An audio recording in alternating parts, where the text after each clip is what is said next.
يا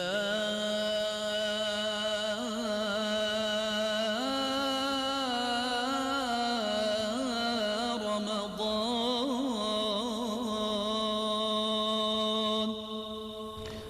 بسم الله الرحمن الرحيم. الحمد لله رب العالمين، له النعمة وله الفضل وله الثناء الحسن، وصلوات الله البر الرحيم والملائكة المقربين على سيدنا محمد أشرف المرسلين وحبيب رب العالمين وعلى جميع إخوانه النبيين.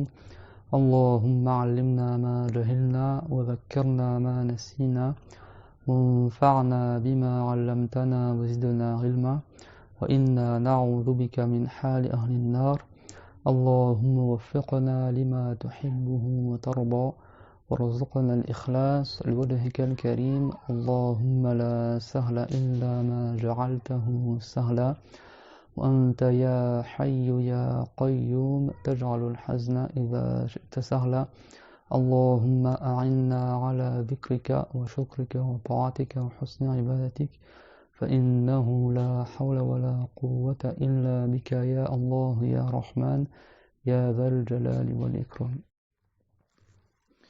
أما بعد، فيقول الله تبارك وتعالى: وتعاونوا على البر والتقوى ولا تعاونوا على الإثم والعدوان، c'est-à-dire entraidez-vous pour les œuvres de bien et l'obéissance à Allah, et ne vous entraidez pas pour le péché et la désobéissance à Dieu. Et on met une bonne intention lillahi ta'ala dans le fait d'appliquer cette ayah honorée, conformément à la parole du prophète sallallahu alayhi wa sallam: innamal a'malu binniyat wa innama likulli imri'in ma nawa. Dans le Sahih d'Al-Bukhari, dans le livre du jeûne, il y a un chapitre qawlun nabiy sallallahu alayhi wa sallam: idha ra'aytum al-hilal fasumu wa idha ra'aytumuhu fa'aftiru. Donc dans le Sahih al-Bukhari, il y a un chapitre qui est surnommé Bab qawlin nabiy sallallahu alayhi wa sallam: idha ra'aytumul hilal fasumu wa idha ra'aytumuhu fa'aftiru. قال حدثنا عبد الله بن مسلمة عن مالك عن نافع عن عبد الله بن عمر رضي الله عنهما أن رسول الله صلى الله عليه وسلم ذكر رمضان فقال: لا تصوموا حتى تروا الهلال ولا تفطروا حتى تروه فإن غم عليكم فاقدروا له. Donc ça c'est dans le Sahih al-Bukhari, d'accord, le livre que les savants du hadith ils disent que c'est le livre le plus sûr après le Coran, selon la majorité des savants. Et dans le hadith Sahih, donc le prophète alayhi salam, Abdullah ibn Umar, il rapporte de lui qu'il a dit qu'il a mentionné Ramadan et après il a dit: la tasumu hatta tarawul hilal, ne jeûnez pas jusqu'à que vous voyez le croissant de lune de Ramadan. Wala tuftiru hatta tarawhu, et ne rompez pas le jeûne de Ramadan, ne terminez pas le jeûne de Ramadan à la fin du mois jusqu'à que vous voyez le croissant de lune également du mois d'après, que le mois de Shawwal.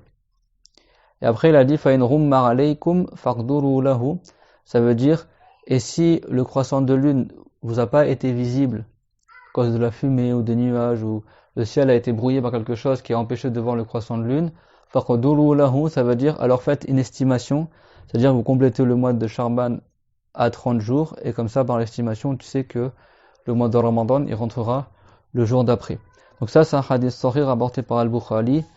En guise d'introduction, et il y en a d'autres qu'on va voir incha'Allah, que par unanimité de tous les savants musulmans mujtahid, Shafi'i, Malik, Abu Hanifa, Ahmed ibn Hanbal, les 4 écoles de jurisprudence et d'autres, que le commencement du jeûne de Ramadan il est uniquement déterminé soit par la vision du croissant lunaire ou par le fait de compléter le mois de Sha'ban à 30 jours.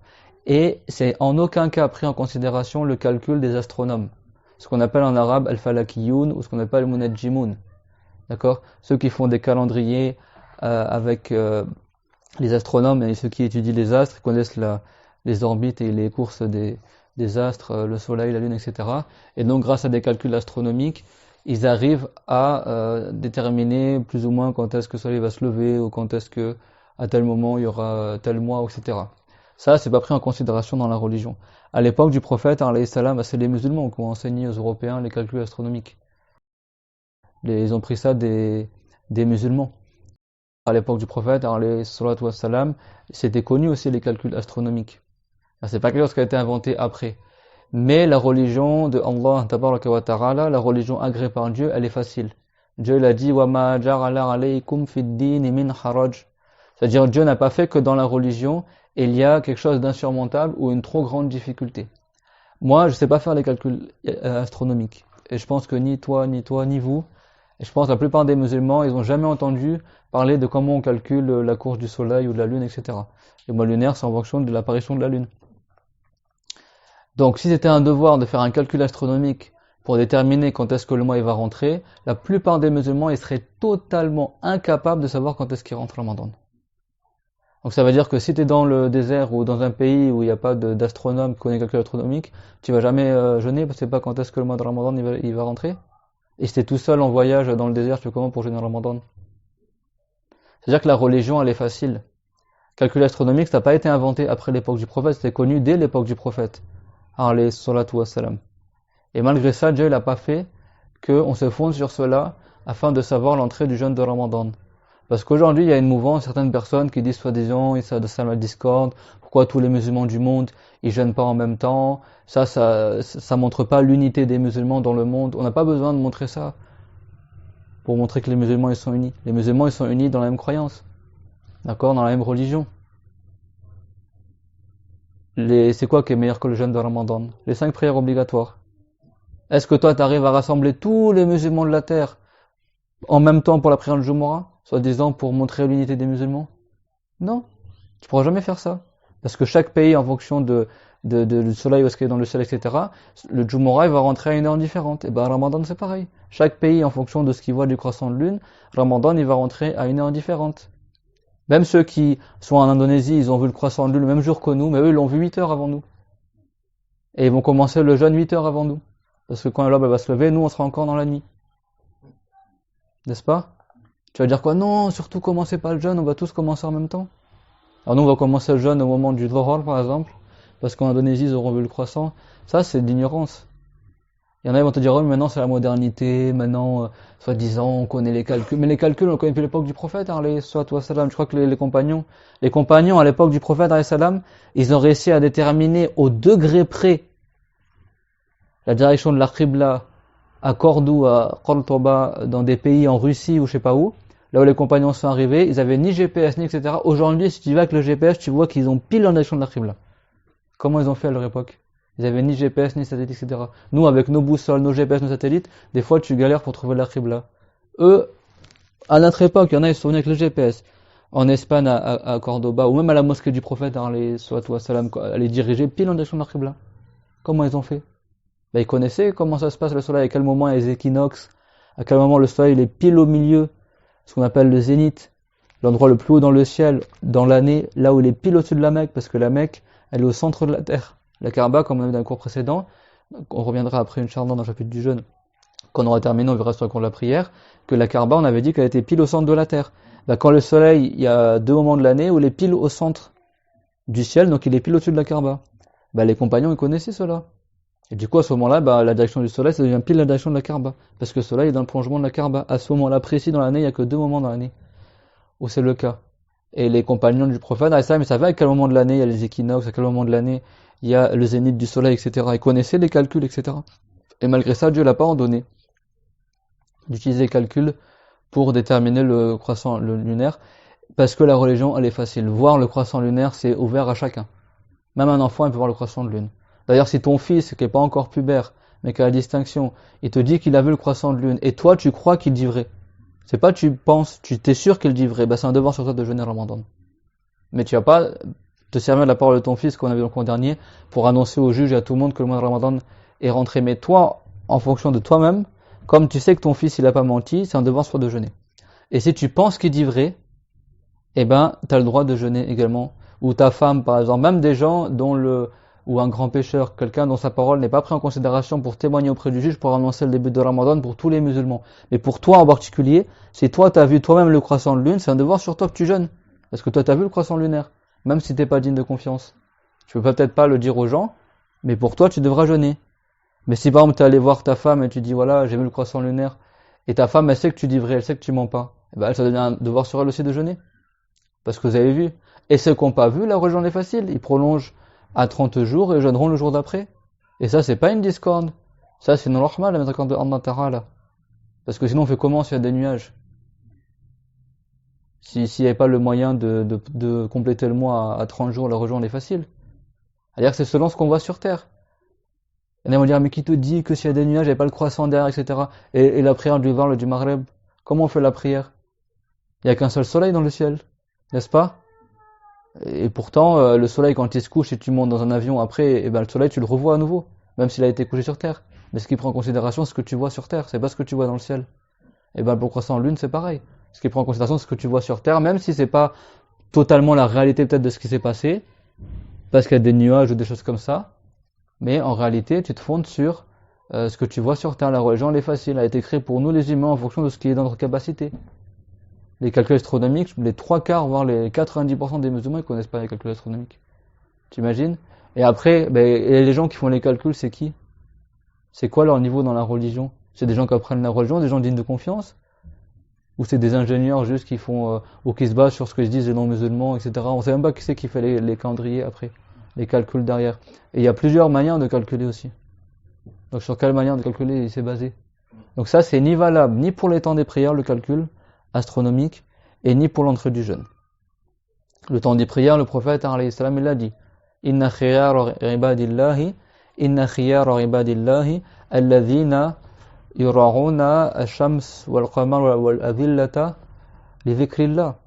D'accord? Et dans une version de Al-Hakim wa Nujum, les meilleurs esclaves de Allah sont ceux qui surveillent la lune, le soleil, les étoiles et les ombres pour savoir quand est-ce que le temps des prières est rentré. Le prophète alayhi salam a dit Inna khiyara ibadillah. C'est les meilleurs esclaves de Allah. C'est ça la vertu, c'est ça la sunna du prophète alayhi salam. La sunna, c'est pas de compter les calculs astronomiques. Ça veut dire forcément c'est faux les calculs astronomiques, mais par unanimité de tous les savants mujtahid, on ne se fonde pas sur des calculs astronomiques pour savoir le début du temps. Et les hadiths sahih, il y en a plus d'un. Dans le Bukhari, c'est un savant mujtahid. Dans le Muwatta, il y a Malik aussi. D'accord? Les savants malikites, ils citent aussi, comme dans Durri Thamin, ils citent le hadith de l'imam Malik dans le Muwatta, qu'on jeûne à la vision du croissant de lune, et on arrête de jeûner à la croissant de lune, à la vision du croissant de lune. Et si le croissant a été voilé par les nuages ou tel que cela, alors complétez le mois à 30 jours. L'imam Malik aussi cite ce hadith-là dans le Muwatta. Donc chez les Malikites aussi, il y a unanimité que c'est comme ça qu'on détermine le jeûne. Et aussi chez les Hanafites, et aussi chez les Hanbalites, et chez tous les savants mujtahid, parce que les hadiths sahih sont rapportés par cela. Al-Bukhari, il a quand même fait un chapitre sur ça.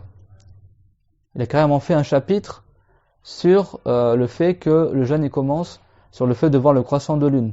Babu qawli nabi sallallahu alayhi wa sallam idha ra'aytumul hilal fasumu wa idha ra'aytumuhu fa'aftiru. Si vous voyez le croissant de lune, alors jeûnez, et si vous voyez le croissant de lune de Shawwal, alors vous arrêtez de jeûner, parce que le mois de Ramadan est terminé. Un deuxième hadith également, قال حدثنا عبد الله بن مسلمة قال حدثنا مالك عن عبد الله بن دينار عن عبد الله بن عمر رضي الله عنهما أن رسول الله صلى الله عليه وسلم قال الشهر 29 ليلة الشهر 29 ليلة فلا تصوموا حتى تروه فإن غم عليكم فأكملوا العدة 30. Le prophète alayhi salam, il a dit الشهر 29 يوما. Ça veut dire le mois, il est de 29 jours. En islam, les mois lunaires sont soit de 29, soit de 30 jours. Et ça, c'est la meilleure manière de compter les années. C'est que même la NASA, pour lancer leur fusée là aux États-Unis, etc., ils se fondent sur les mois lunaires. Parce que les mois lunaires, c'est tout le temps 29-30. 29-30. Il n'y a pas de genre, une année c'est 27 jours ou 28. Il y a des années 30, 31, les mois solaires. Ça part dans tous les sens. Tu as des fois le mois de février ou certains mois, et année si c'est année bissextile ou pas, le mois des fois il a 27 jours juste. Des fois 28, des fois 30, des fois 31. Comment tu peux te baser sur tout ça? Tu as 4 jours de différence des fois. En islam c'est simple, soit c'est 29, soit c'est 30. À la base le mois lunaire est de 29 jours. Si le croissant est toujours pas apparu, tu complètes à 30 jours. Et il n'y a pas plus que ça. Et ça c'est dans le hadith du prophète, alayhi salam, et le prophète c'est le plus véridique des humains, le plus savant des humains, et sa sunna c'est la meilleure des voies. Donc nous on suit la parole du prophète, pas les gens qui soi-disant veulent moderniser, soi-disant. Qu'est-ce qui a modernisé? La modernité, c'est l'islam. L'islam, elle s'adresse à toutes les époques. En islam, il y a des choses qu'on sait que les non-musulmans, ils n'ont toujours pas découvert.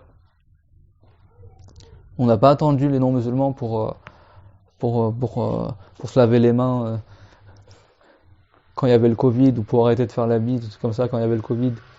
Ça, avant même qu'il y ait le Covid, les musulmans le font. De se laver les mains avant de manger, après manger, la propreté, l'hygiène. Dans le passé, en Europe, il y avait la peste, plein de maladies, tout ça, parce que les gens, ils se lavaient pas. C'est quand les morts, les Arabes musulmans, ils sont venus en France, ils ont enseigné aux Européens quand ils ont envahi le sud de la France, parce qu'ils n'ont pas juste fait des batailles, ils ont occupé le sud de la France. Il y a des mosquées dans le sud de la France.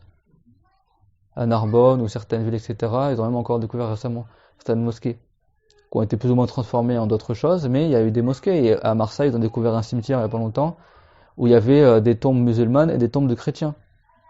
Et ils ont dit, ça c'est une preuve que les musulmans ont gouverné ces régions-là, parce que à l'époque, dans le passé, les chrétiens, ils n'enterraient pas les musulmans dans leur cimetière. Il n'y avait pas un carré musulman dans le cimetière des non-musulmans à l'époque où les rois de France gouvernaient la France. Donc ça prouve que les musulmans ils avaient occupé cette région-là, et les gens de Azimma, les juifs et les chrétiens qui mouraient chez les musulmans, bah, c'est un devoir de les enterrer. On les enterre pas au milieu des tombes des musulmans, mais dans un espace dédié à ces gens-là. Et ça, ils ont découvert récemment. D'accord, ils ont occupé toute la moitié du sud de la France. Et quand ils ont occupé ça, c'est eux qui ont enseigné aux Français beaucoup de choses. D'arrêter de dormir avec les animaux. À cette époque-là, ils dormaient dans les écuries avec les animaux. Ça, c'était courant, même en Auvergne. Ils dormaient dans la grange parce que le fumier des animaux, ça chauffe en hiver. Ça fait de la chaleur, donc ils dormaient à côté de la grange. Ou voire dans la grange avec les animaux. Et ça faisait plein de maladies, parce qu'il y a plein de maladies des animaux qui se transmettaient aux humains. Et il y a plein de maladies comme ça qui sont propagées, bah, ce sont les musulmans qui ont enseigné aux Européens d'arrêter de faire ça. Quand il y a eu les croisades avec les croisés, les savants musulmans, ils racontent dans les livres d'histoire comment ça se passait. Le prophète Mohammed, il a enseigné la médecine à ses compagnons. Les musulmans, ils étaient très forts en médecine. Et il racontait, les musulmans, ils étaient étonnés dans les batailles contre les croisés, les chrétiens à l'époque des croisades, tout ça. Pourquoi? Parce que quand un chrétien a été blessé, il mettait du sel sur sa plaie. Parce qu'ils avaient pour croyance que la douleur, elle venait du shaitan. Donc il torturait la personne, c'est pour que le diable il sorte de son corps. Et les musulmans, ils voyaient ça, ils disaient, mais c'est quoi ça? Ils disaient, c'est n'importe quoi. Et blessé, ils mettent du sel, ils faisaient encore plus souffrir, soi-disant, ils lui faisaient mal pour que, soi-disant, le diable y sorte. Alors, dans le passé en France, quelqu'un avait mal à la tête, tu ouvrais la tête pour voir ce qu'il y a dedans. Qu'est-ce qui te fait mal, soi-disant? À l'époque de Charlemagne, les musulmans, ils ont offert une horloge à Charlemagne, le roi de France à cette époque-là. Les musulmans, pour montrer aussi l'avancée technologique qu'ils avaient, etc. Tu sais qu'est-ce qu'il a fait le roi Charlemagne? Il a cassé l'horloge. Il a dit, ça bouge tout seul, donc il y a le diable dedans, il a cassé l'horloge. Il dit, comment ça, les aiguilles, elles bougent toutes seules? Il a tout cassé. Et je pense aussi qu'il l'a cassé aussi parce qu'il voulait pas que les gens ils voient l'avancée technologique qu'ils avaient les musulmans. Donc faire attention, d'accord. L'islam, c'est les musulmans qui enseignent aux Européens tous les mathématiques, des trucs comme ça. Même lors des conquêtes, ils ont pris beaucoup de livres des Grecs et des choses comme ça, en pensant acquérir des savoirs nouveaux. Quand ils ont lu dedans, ils se sont rendus compte qu'il y avait plein d'erreurs, ils se sont mis à corriger. Des choses en astronomie ou en médecine, etc. Parce que nous, notre science, ça vient du prophète Mohammed. C'est pas des expériences comme ça, hypothétiques. C'est quelque chose qui est par la révélation que le prophète, il nous a enseigné. Ça fait plus de 1000 ans que Dieu l'a révélé, wa kulu washrabu wa la tusrifu. Une fois, il y a un chrétien, il a voulu débattre avec un savant musulman dans le passé, avec Al-Baqillani, si je me trompe pas. Et il a dit, oui, vous vous dites dans le Coran, il y a la science des premiers et des derniers, il y a tous les choses à savoir dans le Coran, etc. Il dit, mais moi j'ai lu le Coran, j'ai vu qu'il n'y a aucune chose sur la médecine. Tu sais qu'est-ce qu'a répondu ce savant? Il a dit, Dieu, il a résumé toute la médecine en une seule parole. Wa kulu washrabu wa la tusrifu. Et mangez et buvez et ne gaspillez pas. C'est-à-dire que la base de la médecine, c'est de pas trop manger et de pas trop boire. La plupart des maladies, jusqu'à aujourd'hui, tu vois, les obèses, même là, pendant le Covid, là, je disais pas les comorbidités, l'obésité, etc. Quand quelqu'un, il mange trop et boit trop, ça cause la plupart des maladies. La plupart des maladies, elles viennent du fait que ce que la personne, elle mange. si elle mange bien ou si elle mange mal. La base de la médecine, c'est de pas trop manger et de pas trop boire. D'ailleurs, quand tu es malade, t'as pas envie de manger. Et souvent, le fait que tu manges pas, ça te guérit. Il y a un hadith faible qui est rapporté du prophète alayhi salam qui dirait que le prophète, il a dit demander la guérison par le jeûne. Et ça, même si c'est un hadith qui est faible, mais l'avis des savants et le musulmans, ils le confirment ce hadith. Que par le jeûne, c'est une cause de beaucoup de guérisons. Même les non-musulmans, ils le savent. Et maintenant, ils commencent à faire des jeûnes, soi-disant, par intermittence ou je sais pas quoi. Même pour les sportifs, etc. Donc l'islam, c'est la modernité. On n'a pas eu besoin d'attendre aujourd'hui les expériences des Européens pour savoir que le jeûne, c'est bon pour la santé. Depuis l'époque du prophète, alayhi salatu wassalam. Le prophète l'a dit, bihasbi ibn Adam, luqaymat, yuqimna sulbahu. Il a dit, il suffit au fils de Adam quelques bouchées qu'il mange et ça le maintient en bonne santé. فإن كان ولا بد فثلث للطعام وثلث للشراب وثلث للهواء. Et si vraiment la personne avait mangé plus que ça, parce que l'uqaymat c'est jamu qilla, c'est un pluriel de petite quantité, c'est-à-dire que c'est moins que 10, environ 8 bouchées par exemple. Ça c'est suffisant pour que ton corps il soit fort. Après le corps il fait le reste, hein, t'inquiète pas, ton corps il s'habitue, après c'est pas du jour au lendemain tu fais ça. Mais dans le passé à l'époque du prophète, des fois il faisait les batailles, il suçait juste une date. Il ne la mangeait même pas. Et toute la journée, ils combattaient, ou faisaient des choses, etc. À l'époque des conquêtes, où ils faisaient le hajj, où ils faisaient des activités physiques, et ils étaient beaucoup plus costauds que nous. Mais leur corps, ils recherchaient les ressources autre part que la nourriture. Et donc le prophète a dit, si vraiment la personne avait mangé plus que ça, plus quelques bouchées, alors qu'elle mange un tiers pour la nourriture, un tiers son estomac pour la boisson, et un tiers de vide. Comme ça, c'est pas bien de manger jusqu'à ce que ton corps, ton estomac soit entièrement rempli. Le mieux, c'est de laisser toujours t'arrêter de manger avant que tu sois rassasié. Parce que sinon, ça alourdit trop le corps. Et de manger par-dessus le fait de manger, etc. Ça, malheureusement, beaucoup de musulmans, ils mangent trop à notre époque. Et ça, c'est blâmable. Le prophète, il a dit qu'à la fin du monde, que l'obésité, elle va apparaître chez les gens. Ça, c'est dans le hadith. خير القرون قرني ثم الذين يلونهم ثم الذين يلونهم ثم يفشو الكذب فيحلف الرجل ولا يستحلف ويشهد الشاهد ولا يستشهد ويكثر فيهم السمن. Le prophète il a dit le meilleur des chèques c'est le mien, puis après le chèque qui viendra après, puis après le chèque qui viendra après, et après les 3 premiers chèques de l'hégire qu'on appelle le salaf, qui n'existe plus aujourd'hui, le chèque du salaf c'était il y a plus de 1000 ans. Après les 3 premiers chèques, il a dit il va se répandre les mensonges. Et là, les gens ils vont prendre plus l'habitude de mentir qu'à l'époque du prophète et à l'époque des 3 premiers siècles de l'hégire que le salaf. Et on termine aussi le hadith de Abdullah ibn Salama qui a dit Haddathana Malik an Abdullah ibn Dinar an Abdullah ibn Umar radiyallahu anhuma anna Rasulullah sallallahu alayhi wa sallam qala shahru 29 layla fala tasumu hatta tarawhu fa in ghumma alaykum fa akmilu al-riddata 30 comme on a dit 29 jours, et si on ne voit pas le croissant, alors complétez le jeûne à 30 jours. Et également, le prophète alayhi salam, dans un autre chapitre, Al-Bukhari, il a dit Babu qawli nabi sallallahu alayhi wa sallam La naktub wa la narsub, la parole du prophète, on n'écrit pas et on ne calcule pas. قال حدثنا آدم قال حدثنا شعبة قال حدثنا الأسود بن قيس قال حدثنا سعيد بن عمر أنه سمع ابن عمر رضي الله عنهما عن النبي صلى الله عليه وسلم قال إنا أمة أمية لا نكتب ولا نحسب الشهر هكذا وهكذا يعني مرة 29 ومرة 30.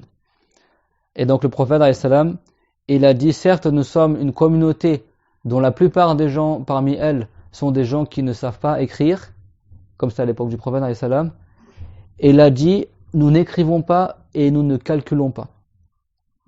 Le mois, il est soit comme ça, soit comme ça. Ça veut dire que ça ne veut pas du tout écrire ni calculer. Mais ça veut dire que nous, on ne se repose pas sur l'écriture, ni sur le calcul pour déterminer le mois de Ramadan. Il a dit le mois, Ashahru hakaza wa hakaza. Le mois, il est soit de 29 jours, soit de 30 jours, comme il l'a écrit Al-Bukhari dans son Sahih. Yani marwatan tisratan wa rishrun wa marwatan thalathun. D'accord? Ça, c'est la parole d'Al-Bukhari. Et on termine par la parole des savants des 4 écoles de jurisprudence qui ont eux-mêmes évoqué le même sujet qu'on vient d'expliciter. Ainsi, dans le livre Hashiyah Ibn Abidin du savant Hanafite, dans le 2e tome, il a dit قوله ولا عبرة بقول المؤقتين أي في وجوب الصوم على الناس بل في المعراج لا يعتبر قولهم بالإجماع ولا يجوز للمنجم أن يعمل بحساب نفسه. Donc les savants Hanafites, parmi eux, ce qui a été dit dans le Hashiyah, le commentaire, le glosse de Ibn Abidin, le Hanafite, lorsque il a voulu expliquer la parole d'Ibn Abidin, et il n'y a aucune considération à prêter à la parole des gens qui calculent les temps, et il a dit en expliquant, c'est-à-dire concernant l'obligation du jeûne pour les gens, et il a dit dans le livre qui s'appelle Al-Miraj, et on ne prend pas en considération leurs paroles au calculateur astronomique, bil ijmar, par unanimité. Ça c'est la parole de qui? Des savants Hanafites. D'accord, dans l'explication de la parole de Ibn Abidin. Et après il a poursuivi en disant, et il n'est pas permis pour celui qui calcule pour lui-même les calculs astronomiques de jeûner simplement en se reposant sur le calcul qu'il a fait. Fin de citation. Puis après, il a rapporté du livre les Fatawa, les sentences de Ash-Shihab al-Ramli, al-Kabir, le savant chafirite, en ces termes: وَوَجْهُ مَا قُلْنَاهُ أَنَّ الشَّارِعَ لَمْ يَعْتَمِدَ الْحِسَابَ بَلْ أَلْغَاهُ بِالْكُلِّيَّةِ بِقَوْلِهِ نَحْنُ أُمَّةٌ أُمِّيَّةٌ لَا نَكْتُبُ وَلَا نَحْسُبُ أَشَرُ هَكَذَا وَهَكَذَا. Donc les savants chafirites, comme al-Ramli, qu'est-ce qu'il a dit? Et la signification de ce qu'il a dit, c'est que le législateur, c'est-à-dire le prophète Mohammed, celui qui a mis en place la loi par la révélation, il n'a pas du tout pris en considération les calculs, mais il l'a annulé dans l'absolu, par sa parole, nahnu ummatun ummiya, nous sommes une communauté qui est ummiya, on n'écrit pas, nous n'écrivons pas et nous ne calculons pas, le mois est ainsi et ainsi, c'est-à-dire soit 29, soit 30 jours, et ça c'est le hadith rapporté par Al-Bukhari.